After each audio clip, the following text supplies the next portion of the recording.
ಮಸಣದಲ್ಲಿ ನಾವು ಗಿಡ ನೆಟ್ಟರೆ ಸ್ಮಶಾನ ಅಂದ್ಬಿಟ್ಟು ಅದೇನಾದರೂ ಕಹಿಯಾದ ಹಣ್ಣುಗಳನ್ನು ಕೊಡುತ್ತಾ? ಮಸಣದಲ್ಲಿ ಗಿಡವ ನೆಡು. ಆ ಭೂಮಿನ ಗೆಲ್ಲಬೇಕು ಅಂತ ತವಕಿಸ್ತೀವಿ.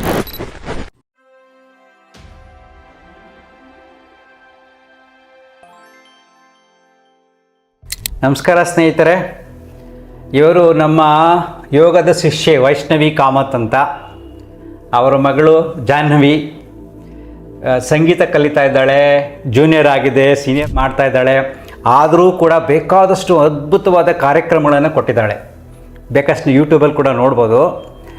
ಸೊ ನೀವು ಎಷ್ಟು ದಿನದಿಂದ ಮಾಡ್ತಾ ಇದ್ದೀರಾ ಯೋಗ? 10 ವರ್ಷದಿಂದ ನೋಡಿ, 10 ವರ್ಷದಿಂದ ಯೋಗ ಮಾಡ್ತಾ ಮಾಡ್ತಾ ತುಂಬ ಚೆನ್ನಾಗಿದೆ ನೋಡಿ, ಅಕ್ಕ ತಂಗಿರ ಥರ ಕಾಣ್ತಾರೆ ಅಲ್ವಾ? ಸೊ ನೀವು ಅದಕ್ಕೆ ಯೋಗ ಮಾಡಿ ಹೆಂಗಾಗಿರ್ಬೇಕು ಅಂತ ಹೇಳೋದು. ಸೊ ಇವರು ನಮ್ಮ ಹ್ಯಾಪಿ ಲೈಫ್ ಯೂಟ್ಯೂಬ್ ಚಾನಲೆಲ್ಲ ನೋಡ್ತಾ ಇರ್ತಾರೆ. ಸಹಜವಾಗಿ ನಾವೆಲ್ಲ ಒಂದೇ ಕುಟುಂಬ ಇದ್ದಂಗೆ.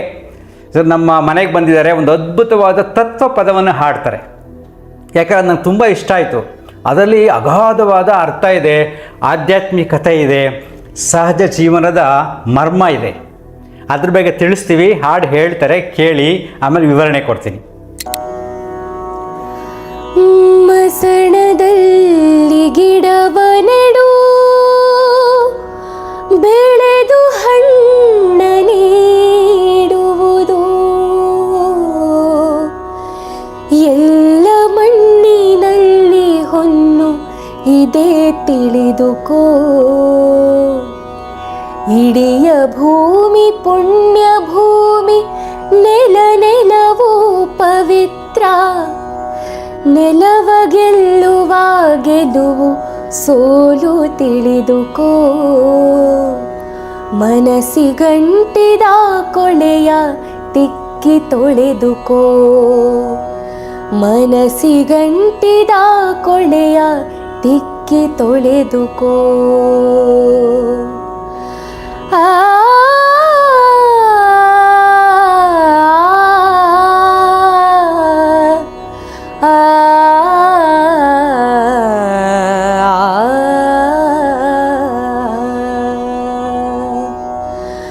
ಮಸಣದಲ್ಲಿ ಗಿಡವ ನೆಡು, ಬೆಳೆದು ಹಣ್ಣು ನೀಡುವುದು. ಎಲ್ಲ ಮಣ್ಣಿನಲ್ಲಿ ಹೊನ್ನು ಇದೇ ತಿಳಿದುಕೋ. ಇಡಿಯ ಭೂಮಿ ಪುಣ್ಯ ಭೂಮಿ, ನೆಲವು ಪವಿತ್ರ. ನೆಲವ ಗೆಲ್ಲುವ ಗೆಲುವು ಸೋಲು ತಿಳಿದುಕೋ. ಮನಸ್ಸಿಗಂಟಿದ ಕೊಳೆಯ ತಿಕ್ಕಿ ತೊಳೆದುಕೋ. ಮನಸ್ಸಿಗಂಟಿದ ಕೊಳೆಯ ತಿಕ್ಕಿ ತೊಳೆದುಕೋ.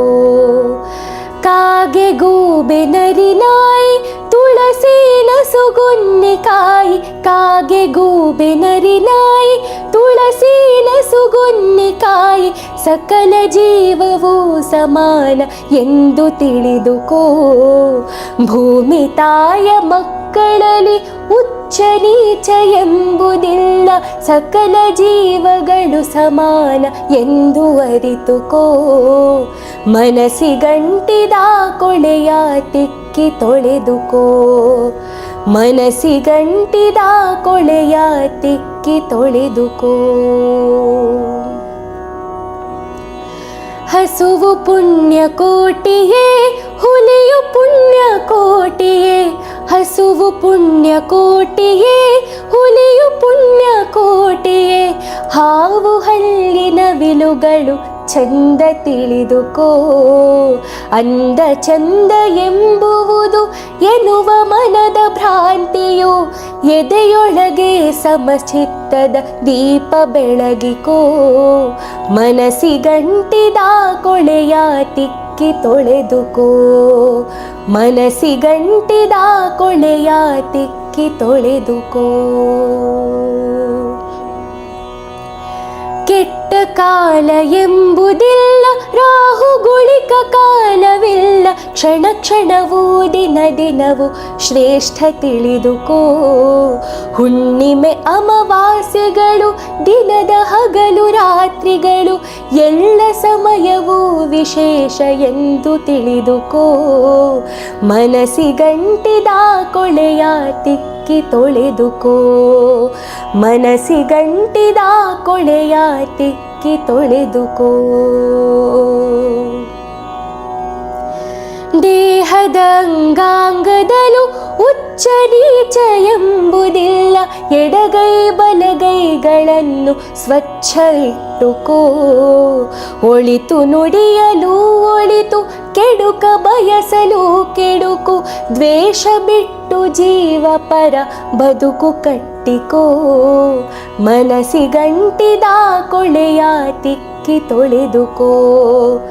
ಮನಸ್ಸಿಗಂಟಿದ ಕೊಳೆಯ ತಿಕ್ಕಿ ತೊಳೆದುಕೋ. ಮನಸ್ಸಿಗಂಟಿದ ಕೊಳೆಯ ತಿಕ್ಕಿ ತೊಳೆದುಕೋ. ಮನಸ್ಸಿಗಂಟಿದ ಕೊಳೆಯ ತಿಕ್ಕಿ ತೊಳೆದುಕೋ. ಆ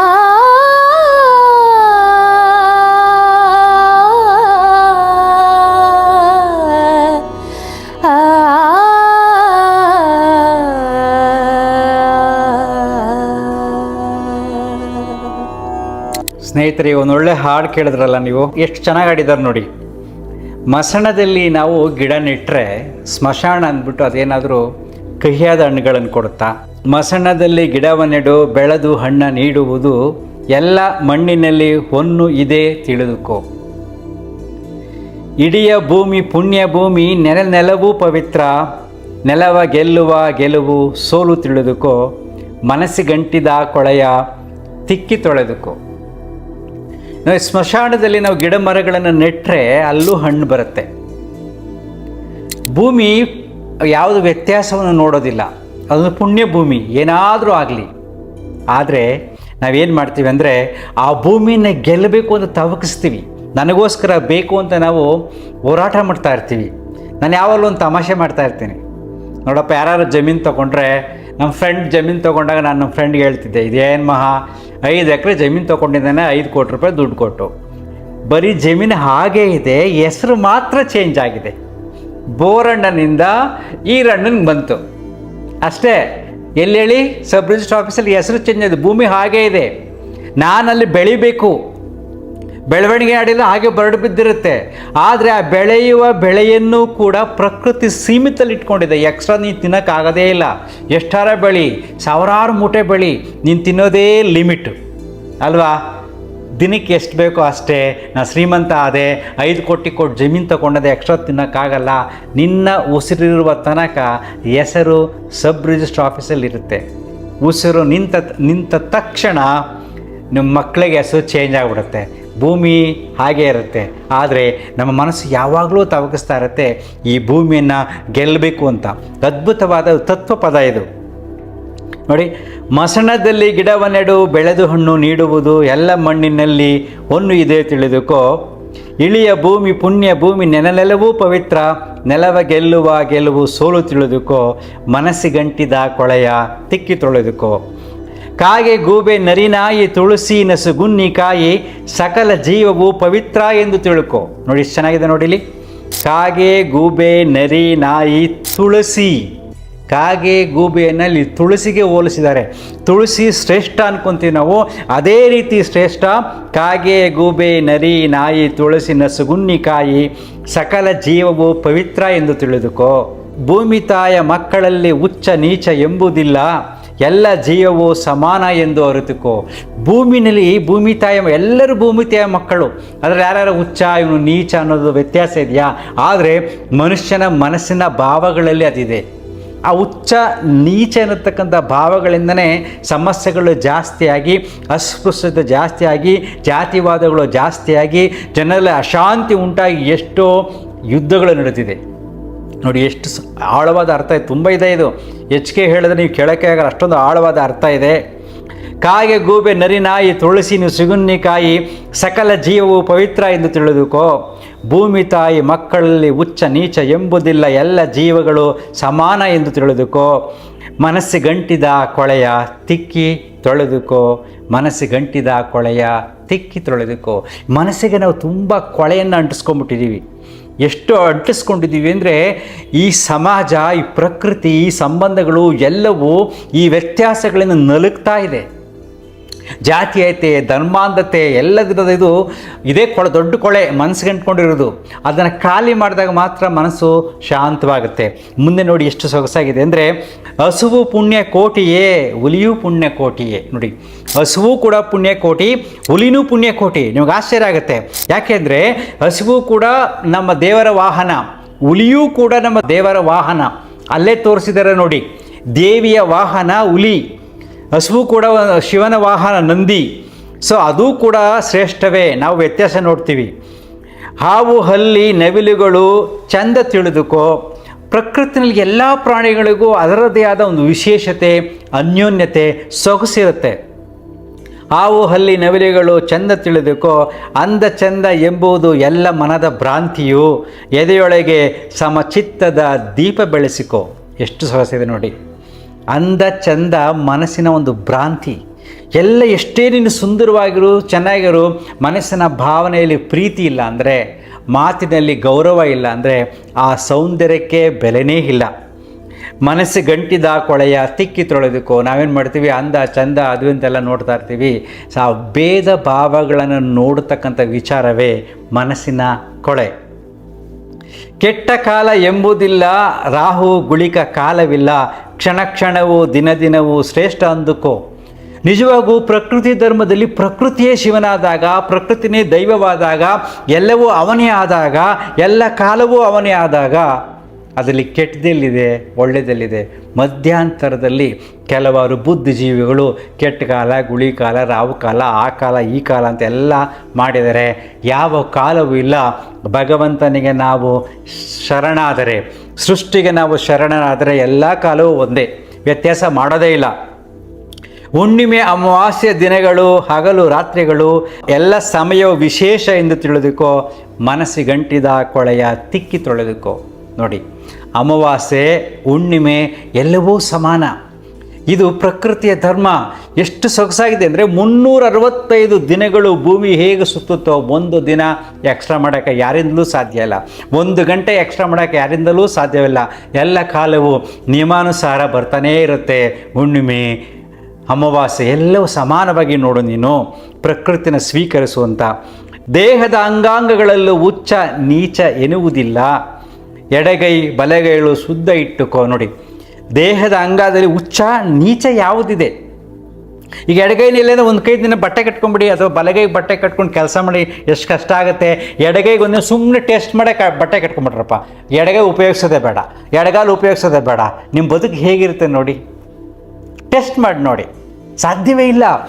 ಮತ್ತೆ ಒಂದು ಕಣ್ಣು ಮುಚ್ಕೊಂಡು ಯಾವಾಗಲೂ ನೋಡಿ ಎಷ್ಟೊಂದು ಕಷ್ಟ ಆಗುತ್ತಲ್ವಾ. ಎಡಗೈ ಬಲಗೈ, ಹಗಲು ರಾತ್ರಿ, ರಾಕ್ಷಸ ದೇವರಿದ್ದಂಗೆ ಸಮಾನಾಂತರ, ಹೆಣ್ಣು ಗಂಡು ಒಂದಕ್ಕೆ ಒಂದು ಪೂರಕವಿದ್ದಂತೆ. ಸೊ ದೇಹದ ಅಂಗಾಂಗದಲ್ಲೂ ಉಚ್ಚ ನೀಚ ಎನ್ನುವುದಿಲ್ಲ. ಎಡಗೈ ಬಲಗೈಗಳನ್ನು ಶುದ್ಧ ಇಟ್ಟುಕೋ. ಒಳಿತು ನುಡಿಯಲು ಒಡಿತು ಕೆಡುಕು, ಬಯಸುವ ಕೆಡುವು ದ್ವೇಷ ಬಿಟ್ಟು ಜೀವ ಪರರ ಬದುಕು ಕಟ್ಟಿಕೋ. ಮನಸ್ಸಿಗಂಟಿದ ಕೊಳೆಯ ತಿಕ್ಕಿ ತೊಳೆದುಕೋ.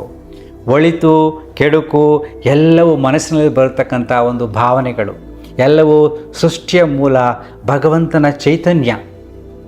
ಸೊ ಅವ್ನು ಬೇರೆ ಬೇರೆ ಮಾಡಿದ್ರೆ ಬೇರೆ ಕಡೆ ಇಡಬೇಕಾಯ್ತು. ಎಲ್ಲರೂ ಒಳ್ಳೆಯರಾಗ್ಬಿಟ್ರೆ, ಗುಡ್ಡಿ ಆಗಿಬಿಟ್ರೆ ಬದುಕಿನಲ್ಲಿ ಸ್ವಾರಸ್ಯವೇ ಇರೋದಿಲ್ಲ. ಸೊ ಸಹಜವಾಗಿ ನಮ್ಮ ಜೀವನದಲ್ಲಿ ಕೆಟ್ಟದ್ದು ಒಳ್ಳೆಯದು ಬರ್ತಾ ಹೋಗುತ್ತೆ. ಎಲ್ಲವನ್ನು ಸ್ವೀಕರಿಸಿ ನಡಬೇಕು. ಈ ತತ್ವಪದ ನೀವು ಕೇಳಿದ್ರಲ್ಲ, ಆ ಸಂಗೀತದಲ್ಲಿ ಆಡಿದಾಗ ಎಷ್ಟೊಂದು ಸೊಗಸಾಗಿದೆ. ಸ್ವಲ್ಪ ನಾನು ನಿಮಗೆ ವಿವರಣೆ ಕೊಟ್ಟೆ ಅಷ್ಟೇ. ಆ್ಯಕ್ಚುಲಿ ಪದೇ ಪದೇ ಕೇಳಿ ನಿಮ್ಮ ಮನಸ್ಸು ಸಮಾಧಾನ ಆಗುತ್ತೆ. ಸೃಷ್ಟಿಯನ್ನು ಸ್ವೀಕರಿಸ್ತಕ್ಕಂಥ ಮನೋಭಾವ ಬರುತ್ತೆ. ಜಗತ್ತಿನಲ್ಲಿ ಯಾವುದು ಕೆಟ್ಟದಿಲ್ಲ, ಯಾವುದು ಒಳ್ಳೆಯದಿಲ್ಲ, ನಾವು ನೋಡುವ ರೀತಿ ಮುಖ್ಯ. ಸೊ ನೆನ್ಪಿಟ್ಕೊಳ್ಳಿ, you are responsible for all your sufferings and joy. ನಿನ್ನ ಸಂತೋಷಕ್ಕೆ, ನಿನ್ನ ದುಃಖಕ್ಕೆ ನೀನೇ ಕಾರಣ.